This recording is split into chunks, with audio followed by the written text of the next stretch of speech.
Bonjour à tous, rebonjour à toutes et tous, puisque vous étiez déjà là ce matin pour la plupart, et puis bienvenue à ceux qui nous ont rejoints entre-temps.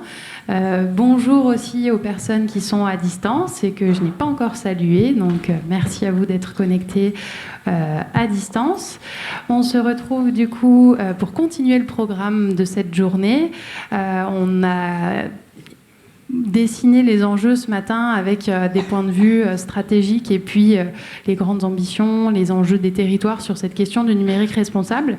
Et cet après-midi, on va essayer d'apporter des éléments concrets, d'illustrer par des retours d'expérience, des témoignages d'acteurs du territoire. 3 questions. Une première qui est celle qu'on va traiter à 14h sur l'impact matériel qui représente quand même 80% de l'impact environnemental du numérique. Ensuite, à 15h, on aura une table ronde un peu particulière qui ne va pas vraiment être une table ronde, mais plutôt vraiment une succession d'outils et de bonnes pratiques pour venir vous donner des éléments concrets sur comment est-ce qu'on active des bonnes pratiques en matière de numérique responsable. Et puis on terminera sur la question de la montée en compétences et de la sensibilisation des publics, puisqu'on en a parlé ce matin, c'est aussi un des grands enjeux sur ces questions du numérique responsable. Donc pour cette table ronde, avec moi, j'ai 3 personnes. Avant de commencer le tour de table, simplement, Fanélie, est-ce que de ton côté, c'est bon? Est-ce que tout va bien à distance côté public? Et puis, est-ce que mon intervenant à distance est bien là? Et oui, je le vois. Bonjour Rémi. Bonjour à toutes et à tous. Du coup, j'ai ma réponse en direct. Donc, on va pouvoir démarrer. Et puis, pour démarrer, justement, je propose qu'on puisse faire un tour de table pour que vous puissiez vous présenter tous les 3. Peut-être, si on va d'abord faire le tour de table, et puis après, on reviendra juste rapidement sur une question qui a été posée ce matin et qui concerne un petit peu cette table ronde. Donc, Fabien, je te laisse démarrer. Donc, bonjour à tous, Fabien Zacharie, je suis le directeur des systèmes d'information de la communauté de communes Max, avec qui accueille aujourd'hui l'Intercotour. Donc, direction des systèmes d'information qui regroupe plusieurs pôles, du pôle infrastructure, matériel, des escales numériques dont on parlera un peu plus tard, pour travailler la formation, l'inclusion numérique, le SIG, la réalisation de sites internet pour les communes, voilà, donc beaucoup de métiers autour du numérique. Et voilà. Merci. Alix. Bonjour, Alix Deluz, je travaille chez Emmaüs Connect et je m'occupe du déploiement d'un dispositif qui s'appelle lacollecte.tech, qui est un dispositif qui permet aux organisations, collectivités et entreprises de donner une deuxième vie solidaire à leur équipement numérique non utilisé. Merci beaucoup. Et puis, qui nous rejoint et qui est avec nous à distance, Rémi. Bonjour, du coup, Rémi Maron, donc je suis directeur de projet de l'Institut du numérique responsable. L'Institut du numérique responsable travaille sur l'empreinte sur l'empreinte du numérique de manière générale, un peu plus en particulier sur l'empreinte environnementale, mais l'enjeu est d'embrasser beaucoup de sujets. On aura l'occasion d'y revenir. Et quand je dis beaucoup de sujets, c'est bien sûr des enjeux autour de l'inclusion qui ont été déjà évoqués, des enjeux autour de l'éthique, autour de la sujet de diversité, de parité. Enfin, le numérique responsable, c'est un sujet qui est très très large et on parle souvent et plus d'environnement et ça va être principalement l'objectif de cette table ronde, mais il y a tout un ensemble de sujets qui sont inextricablement liés, je dirais, et qu'il est important de prendre en compte par rapport à cette empreinte du numérique. Et donc aujourd'hui, on travaille avec nos membres en particulier. On a aujourd'hui un peu plus d'une centaine de membres au sein de l'INR qui sont des organisations à la fois des collectivités, des grandes entreprises, des ESN, des TPE, PME. On a plutôt des membres qui sont représentatifs du tissu économique français. Et notre objectif, c'est de travailler avec eux pour leur proposer notamment des outils leur permettant de se former aux enjeux du numérique responsable, de se former également, de mesurer l'empreinte du numérique et également d'avoir un ensemble d'outils leur permettant d'adopter les bonnes pratiques pour mettre en place ces stratégies numériques responsables au sein de leurs organisations. Merci beaucoup. Du coup, je propose qu'on garde peut-être la question en fait pour la fin, parce qu'il y aura des éléments de réponse dans ce qui va être dit. Et puis comme ça, je la poserai directement à mes 3 intervenants, cette question qui concernait l'obsolescence programmée. Et je pourrais faire le lien aussi vers une intervenante qui ne pouvait pas être là, mais qui en a parlé d'ores et déjà sur un autre intercotour. Mais on garde encore un peu de suspense sur cette question. Pour démarrer ce propos, donc, comme je disais, on va essayer d'adresser quelques axes esquissés ce matin de manière concrète avec des témoignages de retour d'expérience. Et sur cette première table ronde, on souhaitait adresser la question du matériel, puisque comme le titre de la table ronde l'indique, ça représente quand même 80% de l'impact environnemental numérique. Donc on a décidé d'en parler en premier cet après-midi, parce que c'est quand même un chiffre assez important. Et par matériel, on entend les téléphones, les ordinateurs, les tablettes, tout ce qui concerne finalement nos usages technologiques, qui est équipé d'écran ou non, pas toujours. On a aujourd'hui un cadre réglementaire pour allonger la durée de vie de ces appareils, pour limiter l'impact de la production de ces matériels. On a un début de prise de conscience, mais il y a encore beaucoup de travail, d'où cette réflexion. Et puis pour démarrer et bien remettre justement le contexte, je voulais demander à Rémi, qui représente l'INR, avec qui on travaille maintenant depuis un petit moment et qui est déjà intervenu plusieurs fois à l'Intercotour, de nous rappeler un petit peu le contexte et finalement qu'est-ce que ça représente et pourquoi est-ce qu'on parle de 80% quand il s'agit d'impact environnemental du matériel. Oui, en fait, effectivement, il y a une notion qui me semble importante de rappeler, c'est globalement le contexte effectivement dans lequel tout cela s'inscrit, et puis revenir effectivement sur ce chiffre de 80%. L'enjeu, évidemment, c'est le dérèglement climatique. C'est la seule chose qui doit nous préoccuper et de trouver les moyens, on va dire, pour l'endiguer au mieux, le ralentir au mieux. Et aujourd'hui, du coup, il y a des choses qui sont engagées. Le sujet du numérique est un sujet important là-dedans, mais on va dire que l'enjeu, on doit faire attention et on se doit de bien faire attention à travailler sur l'ensemble des sujets. Et aujourd'hui, on va parler numérique, bien sûr, mais ça ne doit pas occulter que les grandes transformations, elles doivent s'opérer à tous les niveaux, que ce soit le transport, l'agriculture, l'industrie, à nos échelles individuelles également, sur un certain nombre de choses, là aussi de nouveau sur le transport, sur l'alimentation, sur le chauffage également, qui est un enjeu fort. Donc en gros, voilà, oui, on va parler numérique, mais je pense que par rapport à cet enjeu de dérèglement climatique, on se doit aussi de replacer les choses. Je vais prendre juste un exemple qui est toujours assez parlant. Aujourd'hui, on estime l'empreinte du numérique à environ 4% de l'ensemble des émissions de gaz à effet de serre. Alors 4%, c'est beaucoup.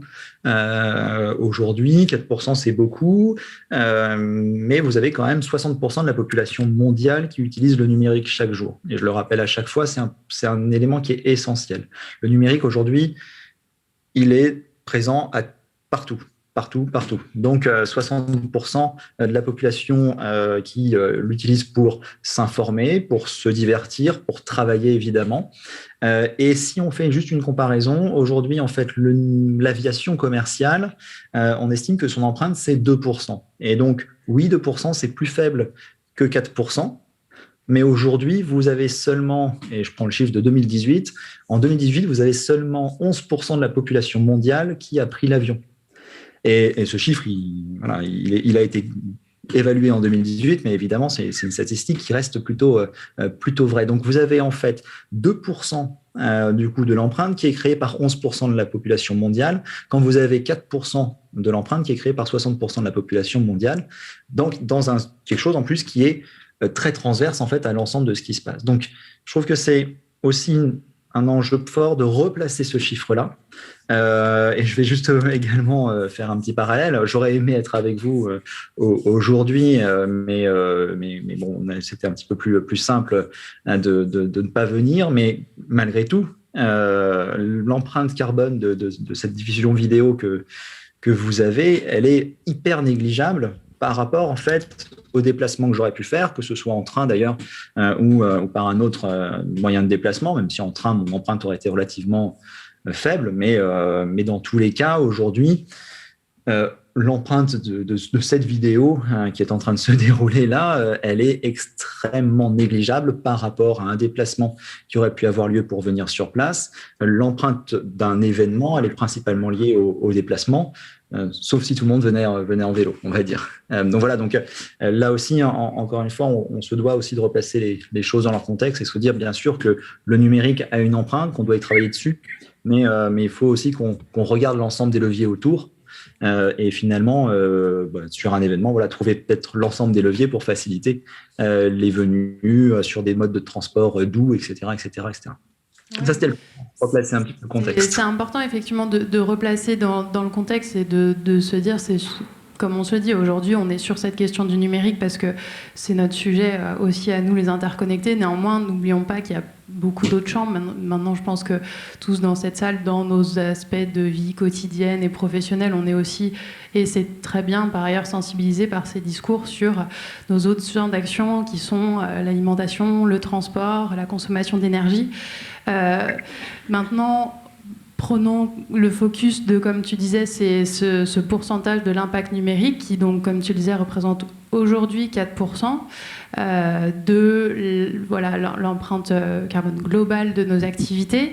C'est moi, un des enjeux aussi que je retiens, c'est qu'aujourd'hui, ça représente 4%. Maintenant, on a un énorme enjeu à ce que ça ne reste que 4% et que ça diminue et que ça n'augmente pas parce qu'on est quand même dans une phase croissante de nos activités numériques. Et il faut que, voilà, on essaie de diminuer cette croissance. Et un des leviers, c'est justement cette part matérielle importante. Donc sur cette part matérielle de 80%, qu'est-ce que ça veut dire, ces 80%? Alors, le sujet, effectivement, c'est de voir comment, dans un gâteau qui grossit, comment le numérique ne doit pas contribuer à faire grossir le gâteau. Effectivement, quand je parle du gâteau, c'est le gâteau des émissions de gaz à effet de serre. Aujourd'hui, en fait, le 80% qui est lié au matériel, si vous voulez, en fait, ce qu'on estime, c'est que globalement, l'empreinte en fait du matériel, elle vient en fait finalement de sa phase de fabrication.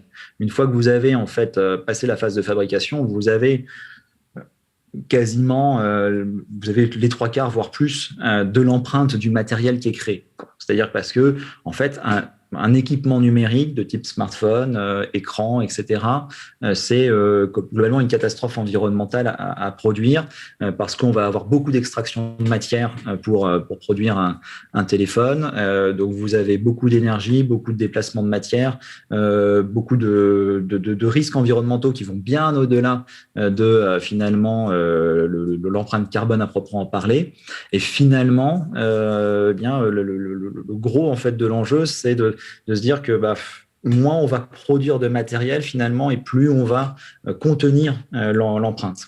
Et donc aujourd'hui, effectivement, vous avez un enjeu énorme parce que produire un smartphone, c'est extraire de la matière quelque part dans le monde pour l'amener dans des ateliers d'assemblage en Asie du Sud-Est, les faire revenir en Europe ou ailleurs pour les consommer. Tout cela crée une empreinte qui est assez gigantesque finalement par rapport aux usages. Pour autant, et j'y reviendrai du coup un peu plus tard, on ne peut pas dissocier les usages du matériel pour la simple et bonne raison que s'il n'y a pas d'usage, de fait, il n'y aura pas d'achat de matériel ou moins d'achat de matériel et donc moins de production. Donc aujourd'hui, Si aussi il y a de plus en plus de matériel, c'est aussi parce que forcément il y a les usages qui se développent autour. S'il n'y a pas d'application pour les smartphones, il y aura moins de raisons d'acheter de smartphones. S'il n'y a pas les réseaux qui permettent la connexion, il y aura moins de raisons d'acheter des smartphones, etc., etc. Donc l'enjeu finalement, il est fort sur le matériel, mais on ne doit pas le dissocier des usages. Je prendrai un exemple tout à l'heure, pour que ce soit un peu plus parlant. Et donc, il y a un enjeu finalement sur le modèle du numérique et de notre rapport au numérique qui est assez essentiel pour ne pas juste réduire notre débat à matériel, VS usage. Non, on a un tout qui est ensemble et qui constitue un modèle qu'on doit questionner. Et effectivement, il ne faut pas dissocier les deux, comme tu le dis très bien. Et quels sont les leviers que vous identifiez du côté des usages et aussi du côté du matériel pour limiter la production qui, comme tu l'as dit, finalement, aujourd'hui, un des enjeux, c'est de produire de moins en moins, puisque c'est cet aspect production qui a le plus gros impact aujourd'hui dans l'impact du matériel. Quels sont un peu les leviers à différentes échelles qu'on peut avoir, aussi bien côté usage, qui est interdépendant du matériel, qu'au niveau aussi de augmenter la durée de vie du matériel, augmenter les usages d'un même matériel. Comment est-ce qu'on peut agir ? Alors, je vais essayer. Je vais prendre l'exemple justement pour bien relier le sujet usage et matériel. Après, on pourra parler de ce qu'on peut faire sur le matériel à un instant T. Mais on comprend que je vais prendre vraiment un exemple simple de mettre sur un site internet. Je prends toujours cet exemple qui me semble le plus parlant. Je mets sur un site internet finalement un texte plutôt qu'une vidéo. Et je fais ça sur la page d'accueil de mon site. J'arrive à convaincre mon service marketing qu'un texte, que ça peut être très sexy, qu'on peut faire des choses jolies avec un texte et que du coup, on arrivera à transmettre l'information. J'ai passé cette barrière. Ensuite, en fait, il y a tout un ensemble d'avantages à mettre plutôt un texte qu'une vidéo sur un site internet. Et du coup, on va parler de conception responsable finalement. Si je mets un texte plutôt qu'une vidéo, j'ai un gain en fait effectivement de consommation instantanée qui fait que globalement mon site va moins consommer. Oui, ok, ça c'est vrai. Ça c'est vrai. Et donc du coup, ce sera toujours mieux au niveau écologique parce qu'il y aura moins de consommation d'électricité pour les personnes qui consultent mon site, certes. Mais ce qui est en fait plus intéressant, c'est ce qui vient ensuite, à mon sens. C'est-à-dire que globalement, un site plus léger, c'est un site qui va être plus accessible à des personnes qui seront dans une situation de handicap X ou Y, notamment parce que le texte en fait est quelque chose de plus accessible que la vidéo. C'est plus accessible à des personnes qui ont un faible réseau, qui sont en situation de mobilité ou qui sont en fait dans un endroit où le réseau est faible, voire en zone quasi blanche. C'est également un site donc plus léger, c'est également un texte, VS une vidéo, un texte c'est moins coûteux à produire, c'est moins coûteux à mettre à jour et c'est plus facile à mettre à jour. Et là, en fait, on voit des enjeux qui sont assez essentiels pour l'organisation. Produire un texte contre une vidéo, c'est moins coûteux à produire, moins coûteux à mettre à jour, c'est essentiel. Et puis, en fait, ce qu'on voit à la fin, donc là, vous voyez, on voit qu'on déplace un petit peu le débat, mais ce qu'on voit aussi en fait à la fin, c'est que si tout le monde en fait rentre dans cette dynamique-là, on va moins pousser aussi les utilisateurs à changer de téléphone ou d'ordinateur pour pouvoir accéder à un service qui demanderait des ressources conséquentes. Et donc, je vois que je travaille sur l'enjeu environnemental à l'instant T de moins consommer. Je travaille sur l'enjeu d'inclusion, en fait, parce que je suis plus accessible pour toute une partie de la population. Et en plus, pour l'organisation, c'est moins coûteux in fine, et ce sera moins coûteux à mettre à jour. Et au-dessus du chapeau, je reviens à la planète. Et finalement, en fait, on va moins pousser les utilisateurs à aller vers des outils de plus en plus performants, donc à changer leur matériel. Et en dernier point, et je m'arrêterai là, on peut même se dire, et c'est ça aussi l'enjeu, quand je repense mon rapport au numérique, on doit aussi se dire, est-ce que la solution en fait, qu'on envisage de créer, est-ce que le service numérique qu'on envisage de créer est si nécessaire que ça ? Parce qu'aujourd'hui, en fait, on a tendance à croire en la solution technologique comme celle qui va résoudre le problème. Malheureusement, en fait, c'est pas forcément le cas. Et parfois, en fait, la solution qui n'est pas numérique est mieux que la solution numérique. Et en créant un nouveau service, on va créer potentiellement des nouveaux usages qui vont du coup demander peut-être l'adoption de nouveaux outils ou en tout cas forcer du coup une partie de la population à en avoir si elle n'en avait pas. Donc voilà un petit peu l'enjeu, je dirais, le levier, c'est déjà en fait questionner finalement les services numériques que l'organisation peut proposer et si en fait chaque service est indispensable. Et puis ensuite au niveau du matériel à proprement parler, c'est-à-dire que vraiment sur mon matériel, ce que je dois faire, bien sûr, en fait, c'est faire tout ce que je peux au sein de l'organisation pour allonger la durée de vie de mon équipement. Ça, c'est l'enjeu assez fort à un instant T. Mais on voit bien que du coup, tout est lié. Si j'ai des services numériques qui ne demandent pas en fait trop d'énergie, eh bien de fait, je vais aussi pouvoir plus facilement allonger la durée de vie de mes équipements ou trop de ressources. Et peut-être pour compléter justement sur cet enjeu allonger la durée de vie et accompagner aussi les collectivités dans finalement comment est-ce que je fais pour choisir un matériel qui correspondent à ces enjeux d'allongement de la durée de vie, de recyclage, de réparabilité aussi. On parle aujourd'hui d'indice de réparabilité pour pouvoir choisir un matériel que je puisse faire durer dans le temps. Et la réparabilité, c'est un des enjeux majeurs de cette durée de vie allongée. Je crois qu'on a parlé de labels. Est-ce que tu peux nous en dire quelques mots aussi ? Alors, il se trouve que l'INR est en train de lancer avec d'autres acteurs du reconditionnement un travail autour justement d'un label de reconditionnement pour reconnaître le reconditionnement de qualité. Ça aussi, aujourd'hui, on sait qu'il y a un frein. Hein, l'enjeu, c'est d'aller vers donc effectivement l'allongement de la durée de vie du matériel, mais aussi de fait favoriser les achats de seconde main, les achats reconditionnés. Et aujourd'hui, on sait que un des freins, notamment, c'est tous les enjeux qui sont liés autour de la fiabilité, de la sécurité, et qui fait qu'on est encore dans une difficulté, d'une part, à remettre des équipements auprès des personnes en capacité de reconditionner, et deux, du coup, les acheteurs à faire confiance en fait sur la qualité du matériel acheté. Donc, de fait, on travaille et l'État en fait nous soutient dans cette démarche pour du coup créer un label qui vise à reconnaître un reconditionnement de qualité.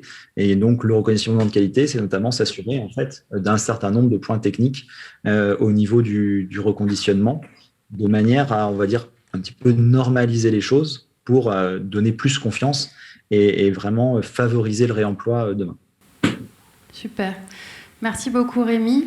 Et puis quand on aura plus d'infos sur le label, on pourra vous les transmettre. Et n'hésite pas à mettre dans le chat s'il y en a déjà.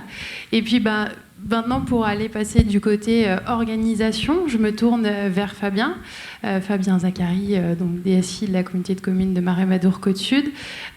Vous, au sein de la communauté de communes, vous vous êtes saisi de cette question de réduction de l'impact environnemental du numérique.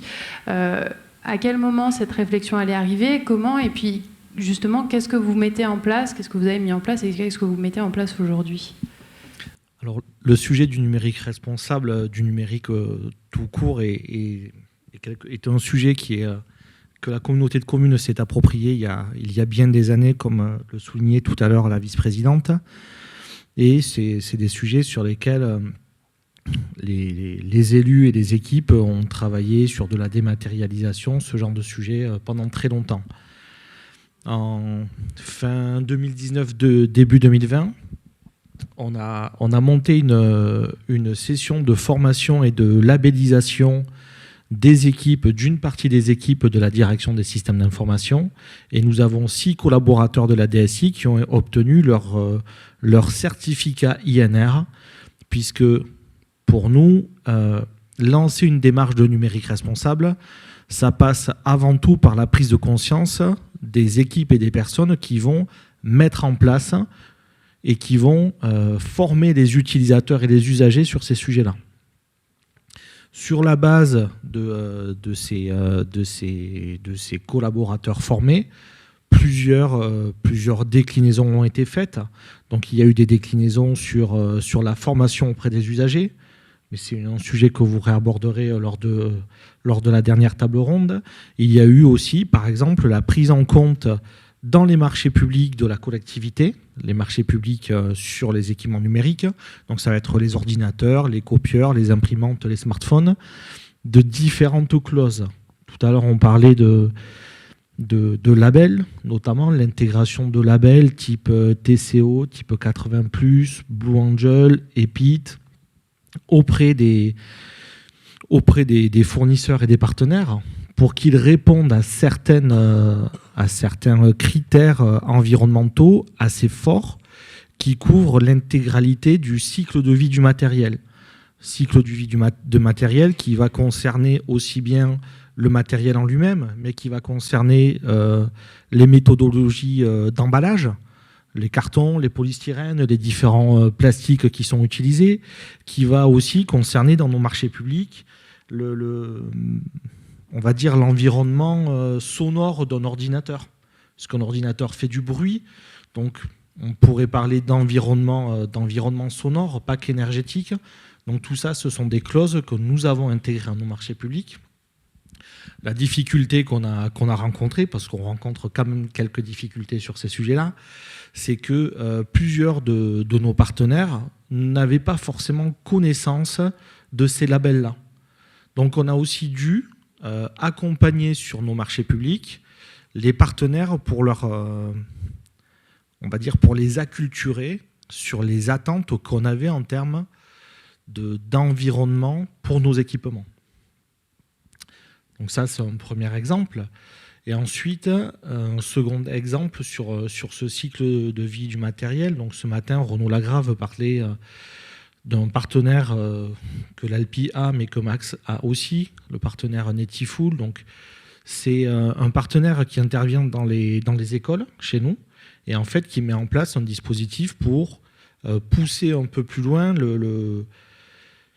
l'administration de la navigation Internet dans les écoles. Et en l'occurrence, ce partenaire-là fournit des petits boîtiers en plastique. Enfin, en plastique. C'est justement là qu'est tout l'intérêt de la solution, c'est que le boîtier n'est pas en plastique. Le boîtier est fait avec des imprimantes 3D et ce sont des fibres de maïs. On est dans les Landes, donc ce sont des fibres de maïs qui composent le boîtier, ce qui fait que le boîtier, hormis des composants électroniques, est totalement recyclable.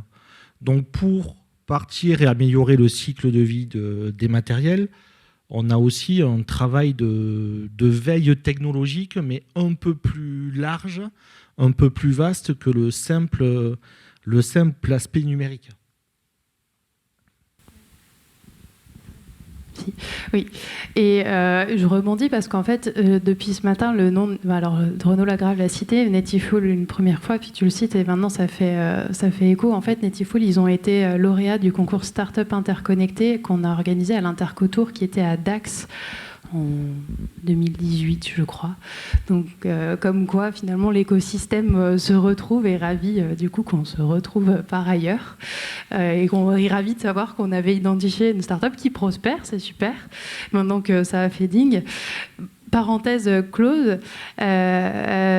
Donc merci pour ce retour. Il y a aussi, Madame Charpenel l'a évoqué ce matin, toute une réflexion autour finalement de est-ce qu'on a vraiment besoin de ce matériel avec les tablettes auprès des élus, auprès aussi peut-être de la réparation de ces tablettes. Est-ce que tu peux en rajouter 2 mots là-dessus peut-être? Alors je vais vous prendre l'exemple, les 2 exemples. Je vais vous prendre l'exemple des tablettes qu'on met à disposition des élèves dans les classes de CE2, CM1, CM2 et l'exemple des tablettes qu'on met à disposition des élus.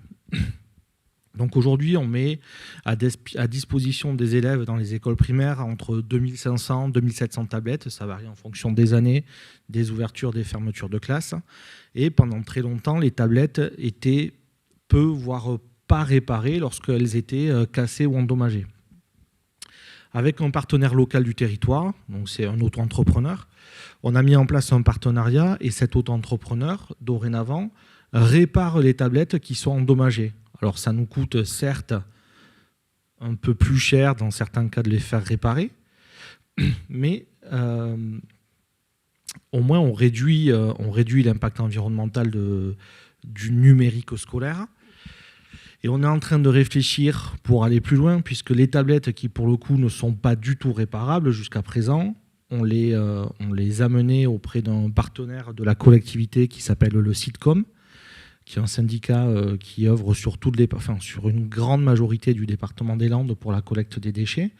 Et ça partait dans des cycles de recyclage des 3E. Avec ce partenaire local, cet auto-entrepreneur, on est en train de travailler sur la mise en place d'un partenariat où il stockerait les tablettes qui ne sont pas réparables directement chez lui. Et lorsqu'une tablette peut être réparée et qu'il a besoin de pièces détachées, il se servirait directement dans ce stock qui nous appartient à nous, mais qui est stocké directement chez lui. Donc ça, c'est un exemple pour allonger la durée de vie des équipements qu'on a sur le numérique scolaire. Et le second exemple, donc, sur le numérique et sur les tablettes qu'on met à disposition des élus. Donc, il y a 1 an et demi de ça, on a proposé aux élus du territoire de nous restituer l'équipement qui permet de dématérialiser les conseils municipaux, les conseils communautaires, pour qu'ils utilisent leur propre équipement. Donc, de nombreux élus ont joué le jeu. La difficulté aujourd'hui qu'on a sur un dispositif comme celui-ci, c'est qu'on souhaiterait éventuellement aller plus loin en mettant du BIOD, donc l'utilisation non plus par les élus, mais carrément par les collaborateurs de la communauté de communes, de leurs équipements privés, un smartphone, un ordinateur. Les difficultés qu'on rencontre aujourd'hui, par contre, sur le BIOD, c'est qu'on a du mal à imaginer le côté juridique, je dirais, le côté cybersécurité, sécurisation de dispositifs comme cela. Oui, c'est là où la question des usages dont on parlait au début est très importante. C'est qu'il y a une réflexion réduction du matériel d'une part, et ensuite il y a les usages où quand on touche à ces frontières entre la vie professionnelle et privée, comment est-ce qu'on arrive et ces enjeux de cybersécurité qui sont très importants aussi, comme on a pu en parler à d'autres occasions. Mais c'est intéressant de voir qu'il y a des réflexions en cours, parce que c'est vrai qu'une des premières questions, c'est quand on va rajouter un matériel supplémentaire, c'est est-ce que j'en ai vraiment besoin et est-ce que j'ai pas déjà quelque chose qui finalement répond à ce besoin. Alors, merci beaucoup pour ce premier retour d'expérience, et on reviendra peut-être vers toi sur les moments des questions, puisque je rappelle qu'à tout moment, vous pouvez poser des questions, lever la main, faire un signe ici ou bien à distance dans le chat. Donc n'hésitez pas, parce qu'on va bientôt y arriver à ce moment de questions. Mais avant ce moment de questions, je me tourne vers toi, Alix. Donc, alors Rémi en a parlé un petit peu tout à l'heure avec les labels. Il a évoqué donc le reconditionnement. Justement, ça fait partie, c'est une des missions du cycle de la collecte Pointec. Est-ce que tu peux nous parler de la collecte Pointec et puis des objectifs et de la mission de votre structure? Oui, bien sûr. La collecte Pointec, c'est vraiment un dispositif qui fait le trait d'union entre des organisations, des collectivités qui se posent la question de l'allongement de la durée de vie pour toutes les raisons que Rémi a évoquées, et qui ont en fait potentiellement la possibilité de donner du matériel, un changement de parc informatique ou du matériel qui dort dans les placards, et qui a envie d'allonger la durée de vie de cet équipement. Et ce trait d'union, il va de ces organisations-là jusqu'à des publics qui sont en précarité numérique et sociale, et pour lesquels nous, on travaille chez Emmaüs Connect depuis 2013. Et c'est pour ça que je vais vous raconter après la genèse du projet, pour aller équiper ces personnes en précarité numérique et sociale qui ont un problème de pouvoir d'achat qui les empêche d'accéder à l'équipement numérique. Notre sénateur des Landes parlait ce matin de 14 millions de Français qui sont en situation d'électronisme. Sur ces 14 millions de Français en situation d'électronisme, 8 millions ont des problèmes d'accès à l'équipement numérique, et 8 millions donc de Français qui sont totalement laissés sur le bord de la route, sans accès à l'éducation, à l'emploi, à la santé, aux droits, parce que, comme on le sait, le numérique est absolument partout et c'est un outil essentiel d'insertion. Nous, on travaille sur ces questions-là depuis 2013 chez Emmaüs Connect, sur le volet accompagnement, donner les compétences de base à un public qui ne sait pas faire avec les outils numériques, et ça ne concerne pas que les seniors. Donner des solutions de connexion à tarif solidaire et donner des solutions d'équipement. On travaille pour ça avec beaucoup de structures d'action sociale, parce que du coup, Emmaüs Connect, c'est 13 points d'accueil sur tout le territoire français, qui travaillent dans chaque antenne avec une myriade de structures de l'action sociale qui nous orientent des publics en précarité pour lesquels ils identifient des besoins sur le numérique. On fait ça depuis le 2013, et ce qui s'est passé, c'est qu'en 2020, en plein milieu du Covid, nos partenaires nous ont dit, en fait, là, les publics qu'on accompagne, ils sont complètement aux abois. Ils n'ont pas d'équipement, donc ils ne peuvent pas du tout, en fait, se connecter à tout ce dont ils ont besoin. Et donc, en fait, on a pris conscience qu'il y avait une urgence à accélérer sur ce problème d'équipement de matériel, et qu'il fallait pouvoir leur donner accès à ces équipements, et il n'y avait pas de solution. La collecte Pointec est née comme ça. Ce sont en fait des filières de réemploi solidaire concret à échelle régionale. La première est née dans les Hauts-de-France en 2020. Aujourd'hui, c'est 7 filières qui sont en cours de construction depuis 2020. En Nouvelle-Aquitaine, c'est tout récent. Ça a été monté au printemps avec le soutien précieux de la région Nouvelle-Aquitaine. Et on fait donc ce trait d'union entre ces organisations qui donnent du matériel, qu'on va faire reconditionner par des structures d'insertion de la région, et derrière qu'on va redistribuer au public en précarité à tarif solidaire via notre point d'accueil Emmaüs Connect à Bordeaux et via les structures d'action sociale partenaires des territoires. L'idée, c'est de proposer une solution aux structures sociales dans les territoires qui aujourd'hui n'ont pas de possibilité de donner des possibilités d'équipement, et nous, on va leur apporter une solution dans la mesure du possible pour qu'ils puissent équiper les publics. Super, merci. Et alors, je sais que Nouvelle-Aquitaine, la collecte Pointec est arrivée depuis pas si longtemps que ça. Hein. Et oui, c'est ça, c'est tout récent, printemps. Donc pour les personnes à distance qui n'auraient pas entendu. Est-ce que sur d'autres régions, tu as un peu des chiffres ou une idée par exemple sur les Hauts-de-France, qui a plus de recul? Bien sûr. Sur en termes de redistribution, de reconditionnement, peut-être? Oui, tout à fait. En fait, au niveau national, depuis novembre 2020, date de la création de la première filière, on a réussi à collecter 20 000 équipements auprès des organisations. Et on en a redistribué plus de 13 000.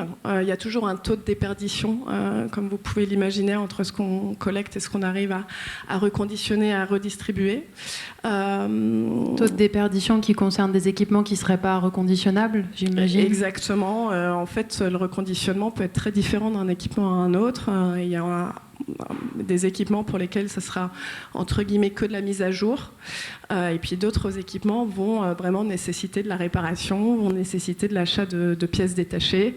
Donc voilà, chaque reconditionnement est très différent, et sachant que chaque reconditionnement et chaque équipement qu'on cherche à réemployer va d'abord passer par la phase de d'effacement des données, qui est absolument précieuse pour les organisations qui nous donnent. C'est un enjeu pour les collectivités en premier lieu, et pour aussi certaines entreprises.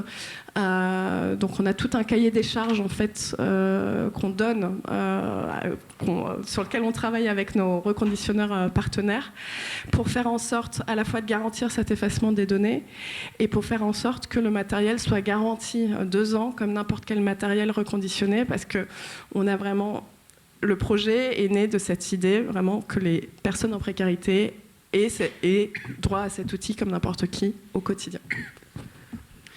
Merci beaucoup. Et puis, on va revenir de toute façon vers chacun d'entre vous.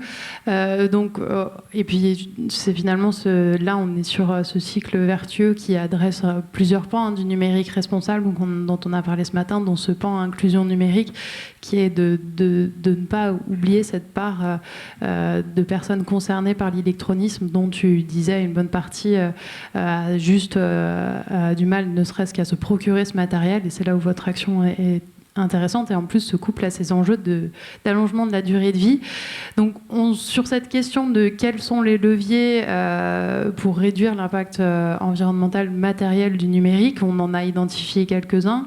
On a parlé d'usage avec Rémi, on a évoqué un prochain label sur justement les capacités de reconditionnement du matériel. On a parlé d'usage de collectivité avec Fabien sur aussi la réparabilité et les usages encore, et puis le reconditionnement. Alors simplement, tout à l'heure, on a aussi évoqué un autre terme qui est la question de l'obsolescence programmée.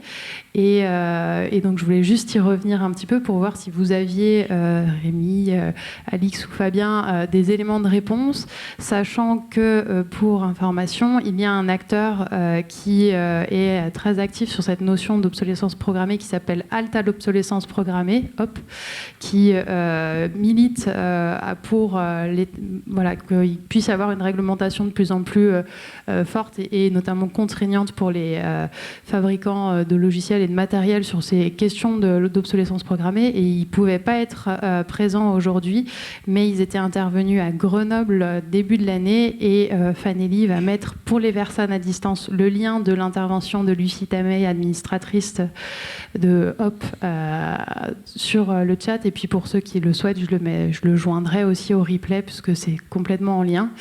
Mais avec les personnes qui sont là tout de suite, est-ce que vous avez un élément de réponse à cette question de que peut-on faire face à l'obsolescence programmée? Et puis, personne dans la salle et à distance, après ces réponses-là, on passera aux questions ouvertes. Rémi, peut-être tu veux répondre, comme je vois que ça s'active. Oui, les éléments de réponse, ils ne sont pas forcément simples. Alors, d'une part, parce que je ne suis pas forcément spécialiste de la question, ça c'est un fait. Ce qui est certain, c'est que évidemment, l'ensemble des choix, et j'ai entendu un certain nombre de noms, de labels déjà existants qui permettent de guider dans les choix. Et de toute façon, en fait, on sait que globalement, tout ce que l'on peut, on va dire, faire dans le numérique pour réduire l'empreinte, c'est surtout questionner. C'est-à-dire que plus on va questionner ce qu'on est en train d'acheter, ce que l'on souhaite acheter, ce que l'on souhaite produire en tant que service, ce que l'on souhaite mettre en place, etc., plus en fait, on va interroger finalement la nécessité de faire. Et donc, c'est ça, en fait, le gros enjeu. Et finalement, de la même façon par rapport à ces enjeux d'obsolescence programmée, où aujourd'hui, on va dire qu'en tant qu'organisation qui achète, de toute façon, je n'ai pas la main. Mais en tout cas, plus je vais questionner, plus je vais essayer, en tout cas, d'aller vers, du coup, un matériel qui me semble être le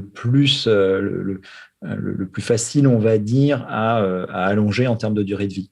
Et on peut parler d'obsolescence programmée au niveau matériel, mais j'ai aussi un petit peu évoqué en substance l'obsolescence programmée au niveau des services numériques, et c'est là aussi l'enjeu, pareil, comment ne pas rendre obsolète un smartphone ou un ordinateur, c'est en proposant des services numériques qui vont être capables de continuellement fonctionner, même avec des équipements vieillissants.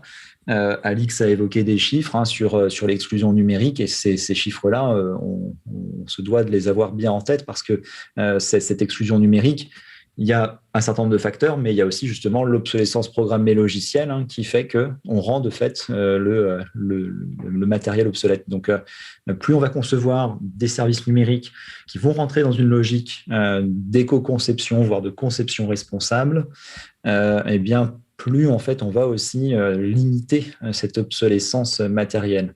À titre d'exemple, vous avez un référentiel qu'a produit l'INR qui s'appelle le GR491. Ce GR491, c'est un référentiel qui répertorie près de 500 bonnes pratiques pour faire la conception responsable de services numériques. A découlé de ce travail et dans une version vraiment orientée sur l'éco-conception, un référentiel d'État qui s'appelle le RGESN. On a des acronymes qui sont un peu compliqués, mais vous les connaissez peut-être déjà. Et en tout cas, le RGESN, qui est un référentiel d'État, et le GR491, qui est notre référentiel, sont des outils complémentaires que vous pouvez consulter. Et voilà l'enjeu aussi, c'est comment par le logiciel, j'évite de rendre obsolète aussi le matériel. Merci. Est-ce qu'on passe peut-être aux questions ou vous vouliez répondre sur la question de... Vas-y. Non, mais juste pour aller dans le sens de ce que vous disiez, nous, le collectif HOP, Halte à l'obsolescence programmée, on les connaît bien et on les soutient. On croit beaucoup à la voie réglementaire, en fait, pour faire bouger les lignes, parce que nous, à notre échelle, c'est compliqué. Et ils se battent au niveau européen pour faire bouger les lignes là-dessus. C'est un vrai obstacle en termes pour le reconditionnement. La réparabilité des pièces aussi, c'est extrêmement compliqué. Et le collectif HOP fait un travail remarquable à ce sujet-là. Super, merci. Y a-t-il des questions dans la salle? Il y en a une là-bas, une autre ici. 3 questions. Ouais, super, on a plein de questions. Oh là là. Relevez la main les 3. On va peut-être prendre les 3 questions d'un coup. Comme ça, on va pouvoir y répondre. Et puis, on a une question aussi à distance. Alors, question... Non, ils vont activer à la régie, normalement. Allez-y. Oui. Bon, Hubert Dessinet, de la communauté de communes La Cortès. Je ne suis pas au service informatique de ma communauté de communes, mais j'ai une question qui concerne, on va dire, les DSI.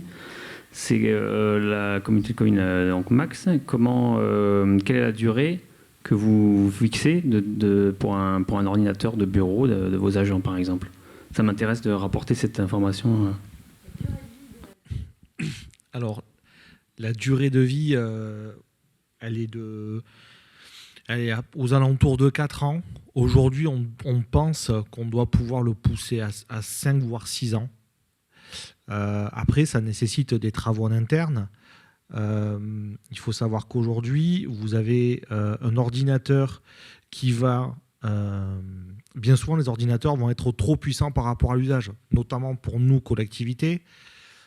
On a quand même aujourd'hui la possibilité d'avoir de belles machines et souvent, ce qu'on a pu constater, c'est que dans les marchés, on achetait des ordinateurs par paquet de 5, 10, 15, 20, 30, 50, histoire en fait de pouvoir les préparer plus rapidement avec de la masterisation, mais au final, les ordinateurs vont être trop puissants pour l'usage qu'on en fait. Donc, il y a des réflexions en interne chez nous qui consistent en fait aujourd'hui à définir le profil type d'un ordinateur par poste, par service, afin de répondre au mieux aux besoins de l'utilisateur. Mais voilà, en faisant comme ça, on pense qu'on doit pouvoir tirer une machine vers jusqu'à 5 ou 6 ans. Après, la difficulté, c'est aussi aujourd'hui l'obésiciel aussi, c'est-à-dire que les logiciels, c'est le terme générique pour qualifier le fait qu'un logiciel devient obèse. Si on prend le pack office, entre le pack office, je dirais 2003 et aujourd'hui, je crois il faut une machine quasiment 190 fois plus puissante. Alors qu'au final, Excel, on n'a pas besoin de beaucoup d'outils dans Excel. Voilà, donc je dirais 5 à 6 ans aujourd'hui. Si, on a une autre question. Dans le cadre de la démarche de numérique responsable, on a fait part des leviers.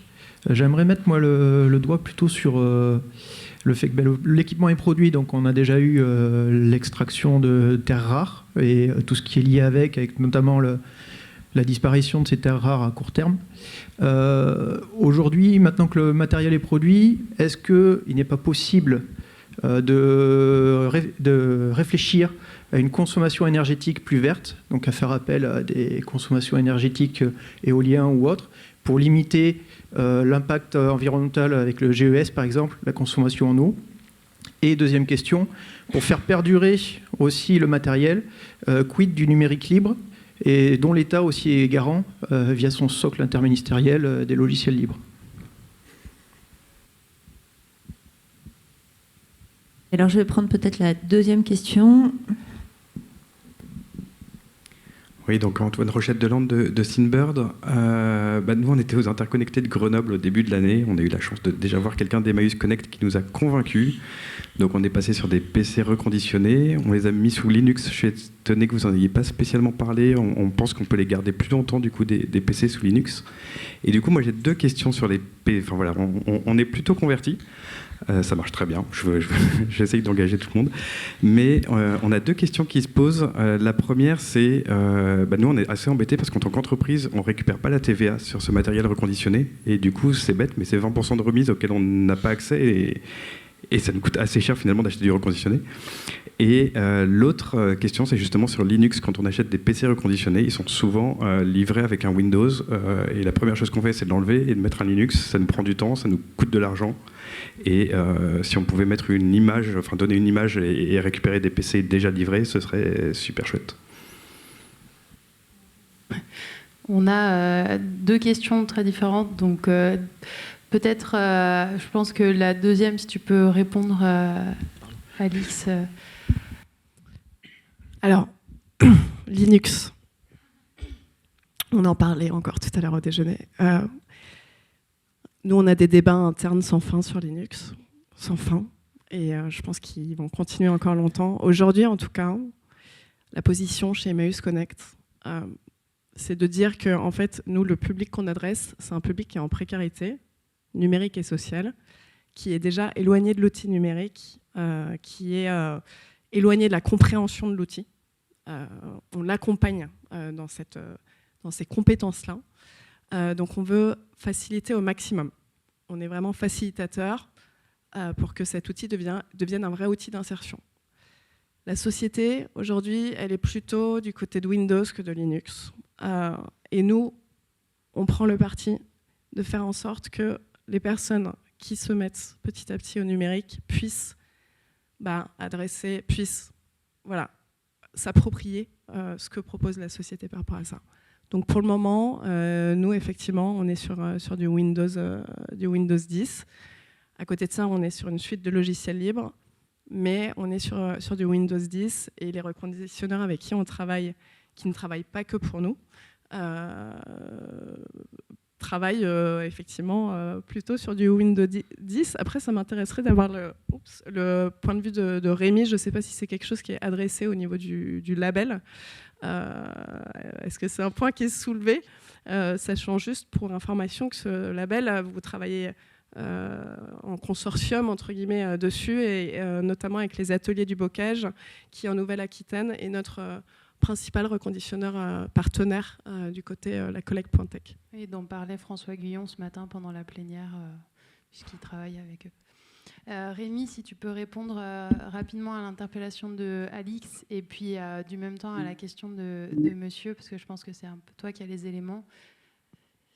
Alors oui, sur la question du label aujourd'hui, en fait, on est au début, en fait, le projet a été acté et voté et financé, donc c'est une très bonne nouvelle. Et en fait, le projet démarre maintenant. Et en fait, on travaille en consortium et également avec du coup un ensemble de parties prenantes qui vont aussi permettre en fait vraiment une définition de l'ensemble du périmètre du projet. Donc, la collecte Pointec fait partie déjà des interlocuteurs. Donc, c'est un sujet qui est très important et qui à mon sens, sera adressé en termes de questionnement. Ce qui est pas évident, en fait, c'est aujourd'hui, c'est ce que l'on veut promouvoir et ce qui est aujourd'hui le plus adopté. Il faut qu'on arrive à trouver une passe. C'est très compliqué.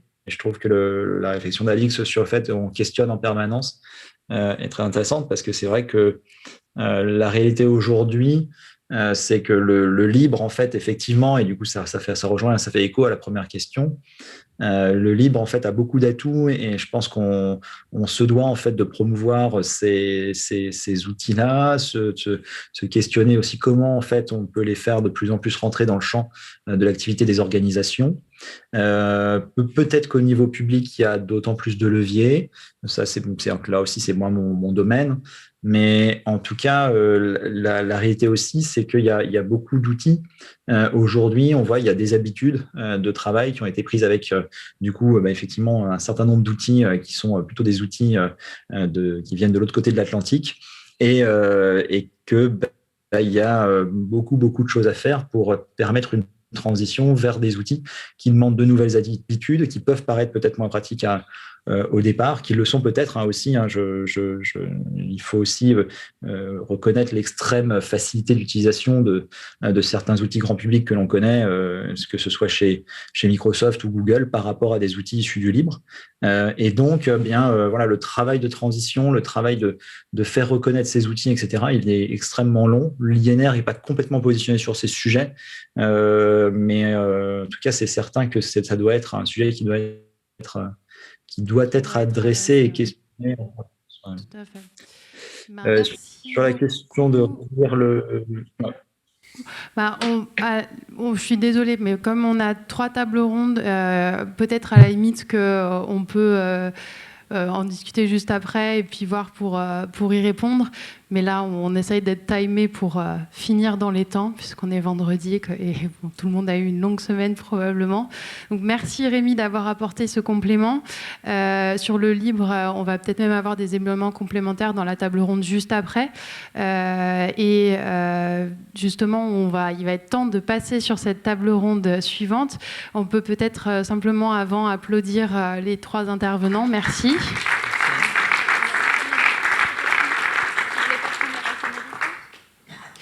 Et la question de la personne à distance, Rémi a répondu dans le chat apparemment, donc peut-être que on peut, voilà, si Fanelli, tu peux nous faire un petit résumé de la question et de la réponse des personnes à distance, puisqu'il y a une conversation qui se fait en parallèle.